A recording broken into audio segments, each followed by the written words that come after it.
Homeopatía digital. Educación continua para homeópatas. Presenta.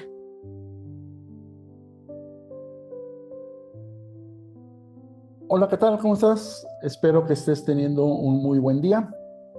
Mi nombre es Juan José Escobar, soy homeópata, graduado, registrado, y el día de hoy vamos a conmemorar el 176 aniversario de uno de los pilares de la homeopatía, como es el doctor Kent. Vamos a dar un repaso de forma muy breve acerca de toda su historia, ya que, como decía ahorita hace un momento, el doctor Kent pues, es uno de los pilares fundamentales de la homeopatía. Entonces, a nombre de todos los que hacemos homeopatía digital, te doy la más cálida bienvenida y espero que esta información te sea de tu utilidad. Vamos a ver algunos puntos, solamente lo más importante, como les decía, en la vida y obra del doctor James Taylor Kent. Iniciamos en el año 1849, precisamente un día como hoy, 31 de marzo, pero del año 1849, nace en la ciudad de Woodhull, en Nueva York, el niño, ¿verdad? Que llevaría el nombre de James Taylor Kent, que, como les decía, a lo largo de su vida dejó un gran legado para nuestra amada homeopatía. Hacia el año de 1871, el joven Kent recibe el título de médico en la Universidad de Medicina de Cincinnati, en el estado de Ohio. Y entonces empieza su práctica.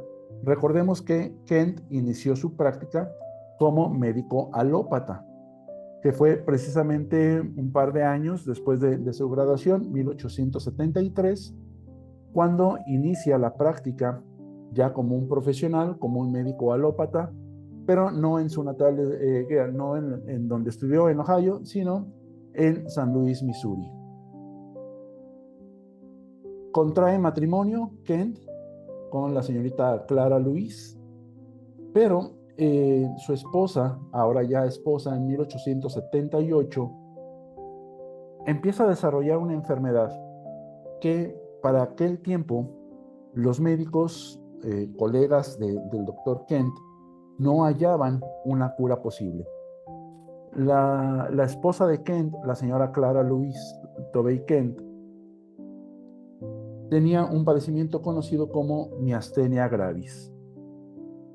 Ningún médico alópata era capaz de curarla, y por recomendaciones de amistades, precisamente de la esposa de Clara Louise, le comentaron al doctor Kent que por qué no la atendía con una nueva medicina que estaba siendo cada vez más popular en los Estados Unidos, que era la homeopatía. Han de imaginar que al principio el doctor Kent pues se mostró muy renuente a esta nueva forma de medicina, ya que, al igual que muchos profesionales de la salud, incluso hoy en día, mencionaban que la homeopatía era puro placebo, que curaba pues únicamente por algunas formas extrañas de la mente, pero que no era una medicina seria, que era una pseudociencia incluso. Pero fue tal la insistencia de la señora Clara, la señora de Kent, que se pusieron en contacto con el doctor Richard Phelan, que era médico homeópata. Y entonces el doctor Kent le mandó a hablar al doctor Richard Phelan y le puso únicamente dos condiciones para que este doctor, este homeópata, pudiera tratar a su esposa de la miastenia gravis, que, repito, la medicina alopática no podía hacer ya nada. La primera condición fue que él estuviera presente durante el interrogatorio, y la segunda condición, que él viera cómo se preparaba el medicamento. que le iban a dar a su esposa. A lo que el doctor Richard pues no tuvo ningún problema, estuvo presente en un interrogatorio, estuvo presente en la elaboración de los medicamentos o del medicamento, y para sorpresa de todos, bueno, todos los que no creen en la homeopatía, la señora Clara empezó a sanar, al punto que recuperó completamente su salud. Esto llamó pues fuertemente la atención del doctor Kent, que pues empezó a tener pláticas con el doctor Richard Phelan para que le enseñara esta nueva forma de curar. Es decir, estaba interesado en empezar a estudiar la homeopatía. Y fue así como se adentró en el verdadero arte de curar, como lo llamaba el doctor Hahnemann, y lo seguimos llamando hasta nuestros días los homeópatas. Fue rápido su ascenso dentro del mundo de la homeopatía del doctor Kent, ya que en 1881, es decir, 3 años después de haber empezado a estudiar la homeopatía, el doctor Kent ya era docente, en que inició dando clases en el Colegio Médico Homeopático de Missouri. Y fue aquí precisamente donde desarrolla un enfoque filosófico basado en los principios de Hahnemann y de la teoría vitalista. De aquí, de estas charlas y charlas posteriores que dio a lo largo de su recorrido, es en donde sale el libro de filosofía homeopática de Kent, del cual vamos a platicar ahorita un poco más adelante. Unos 9 años después, hacia 1890, Kent inicia a escribir lo que a la postre sería el repertorio de Kent. Repertorio que hoy en día se sigue utilizando en las escuelas para enseñarse a repertorizar, incluso se sigue utilizando en algunos consultorios este repertorio. Entonces, fue una de las grandes obras de Kent. 7 años más tarde, 1897, Hahnemann publica lo que conocemos hoy en día como filosofía homeopática de Kent, ¿sí? Estas lecturas de filosofía homeopática. Aquí en este libro expone los fundamentos de la homeopatía, incluyendo también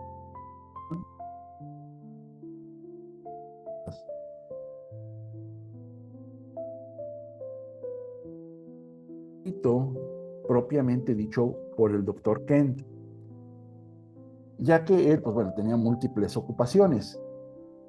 Quien en realidad escribió este libro fue su esposa Clara y uno de sus alumnos, que los que estudiamos homeopatía nos suena el nombre, el doctor Pierre Schmidt. Doctor Pierre Schmidt, recuerden que es el autor del libro de El arte de interrogar, que también se estudia en la licenciatura. Entonces, entre este alumno, que a la postre sería el doctor Pierre Schmidt, y su esposa, la señora Clara de Kent, ellos son los que juntaban o recolectaban todas las enseñanzas del doctor James Taylor Kent. Claro, antes de publicarlo, el doctor Kent supervisaba, ¿no?, las notas, quizás hacía alguna corrección, y fue así como salió a la luz el libro que hoy en día nos sigue sirviendo también como material de estudio. En español lo conocemos pues como Filosofía Homeopática de Kent. 3 años más tarde, hacia 1900, James Taylor Kent se convierte director del Colegio Médico de Chicago, y es gracias a esta posición que tiene que se logra pues que la homeopatía se pueda extender a lo largo y ancho de Estados Unidos, ¿sí? Consolida su influencia en la homeopatía. Hacia 1905 sale por fin a la luz el repertorio, que recordemos que lo había iniciado ya unos años atrás. 1905 sale por fin a la luz el repertorio de Kent, que a 100 años, más de 100 años de su publicación, sigue siendo una pieza importantísima para el aprendizaje de los estudiantes de la homeopatía. Y finalmente, un 6 de junio de 1916, muere el doctor James Taylor Kent debido a lo que en aquel tiempo se conocía como enfermedad de Bright, que es, hoy en día lo conocemos como una nefritis. Entonces, aquí acaba la vida física del doctor Kent. Sin embargo, su obra perdura hasta hoy, hasta nuestros días. Como decimos, estamos celebrando 176 años del nacimiento de Kent, un 31 de marzo, para que si eres homeópata, pues tengas por ahí en mente al doctor James Taylor Kent. La obra de Kent se vio influenciada, se vio salpicada por lo que es el vitalismo. Kent pertenecía a una, pues no me atrevería a decir a una religión, sino es una secta dirigida pues por un pastor. Y entonces mucho de su pensamiento tiene que ver con un pensamiento más pegado hacia lo espiritual. ¿A qué se refiere esto de Kent con el vitalismo? ¿Cuál es el punto de vista y cuáles eran las pequeñas diferencias que desarrolló de acuerdo a lo que había escrito originalmente Hahnemann? En primer lugar, el concepto de la energía vital. El doctor Kent consideraba a la energía vital como una energía espiritual, mientras Hahnemann describía la fuerza vital como una energía inmaterial, que es la que mantiene en equilibrio al organismo, y nosotros lo podemos ver en el parágrafo 9 del órgano. Kent le atribuía o la concebía como una entidad, pero más que algo inmaterial, más pegado al alma, por lo cual le daba un carácter a esta energía vital casi metafísico, en donde para Kent la enfermedad no era solo la alteración de la fuerza vital, sino más bien un desorden en el campo espiritual del paciente. Con respecto a los miasmas, Kent los consideraba a los miasmas como manifestaciones espirituales. Es decir, a diferencia de Hahnemann, quien los definió como causa crónica de enfermedad, pero de origen infeccioso o hereditario, Kent pone su punto de vista, su perspectiva, que más que de origen infeccioso o hereditario, estos miasmas tienen que ver más con la moral y con la espiritualidad, porque considera que los miasmas reflejan desórdenes en la energía vital que están ligadas a estas emociones y que están ligadas a la mente. Entonces sugiere que ciertas enfermedades pueden ser consecuencias de estados mentales negativos o de actitudes espirituales inadecuadas. Vemos aquí entonces la influencia espiritual que tenía Kent por sus creencias religiosas, ya que decía Kent que el ser humano está conformado por dos entidades, lo que es el ser y el entendimiento, y la voluntad, perdón. Y mientras esta voluntad y este entendimiento estén en orden, hay salud. Pero cuando están encontrados, cuando el paciente desea alguna cosa, pero su voluntad le dice que haga otra, cuando hay este rompimiento de esta convivencia, pues, que llevan tanto la parte mental como la parte emocional, es cuando entra la enfermedad e incluso la muerte.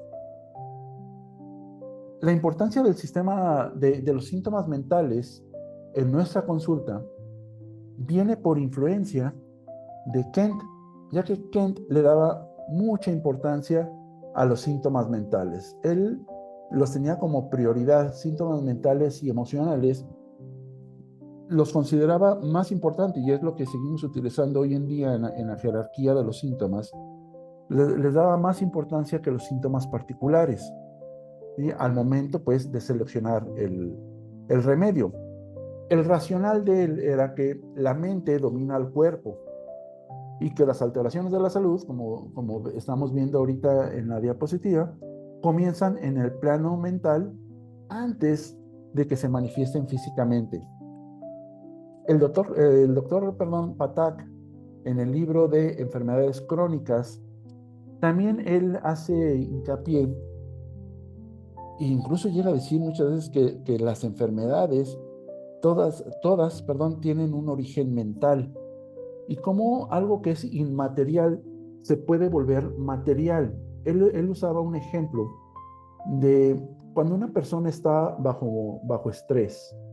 El estrés es algo inmaterial, pero si esa persona no sabe cómo manejar ese estrés, después de unos días, ese estrés, los que estamos rodeando a esa persona, vamos a empezar a ver cómo le cambia el rostro a la persona con estrés.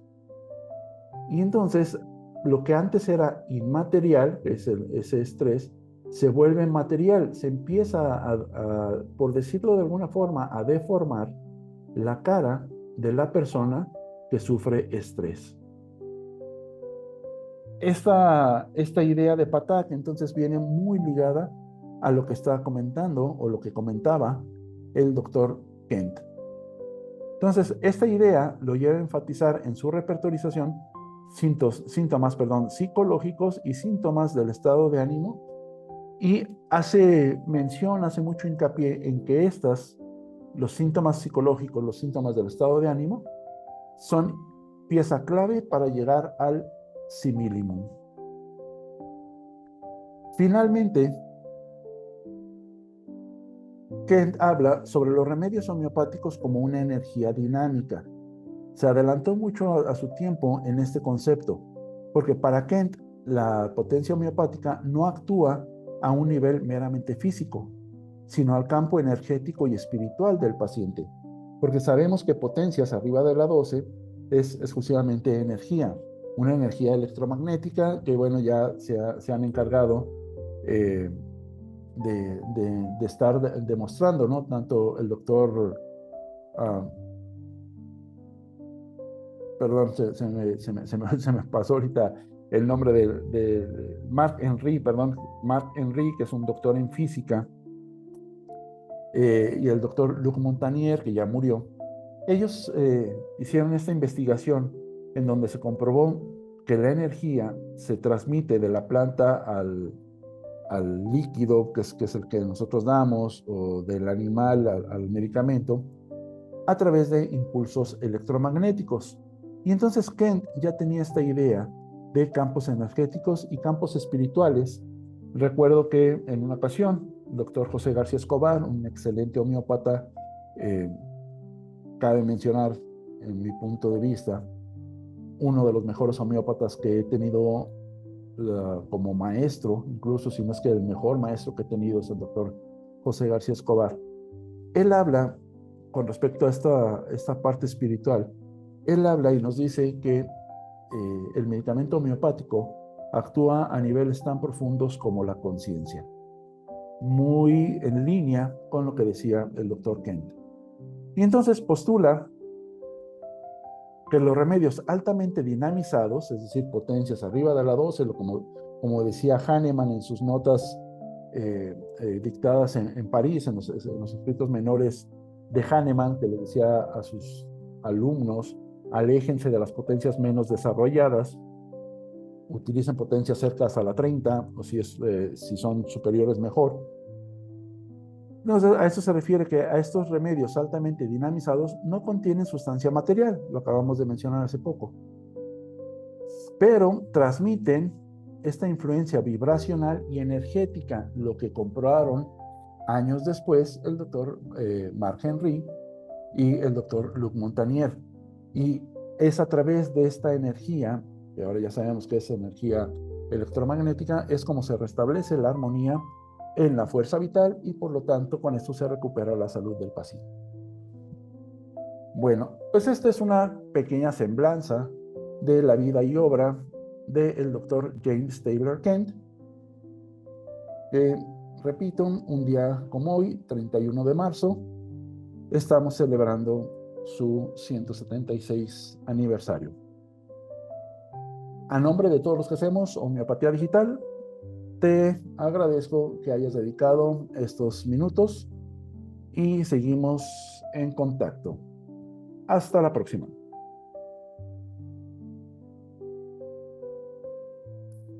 Homeopatía digital. Educación continua para homeópatas. Presentó.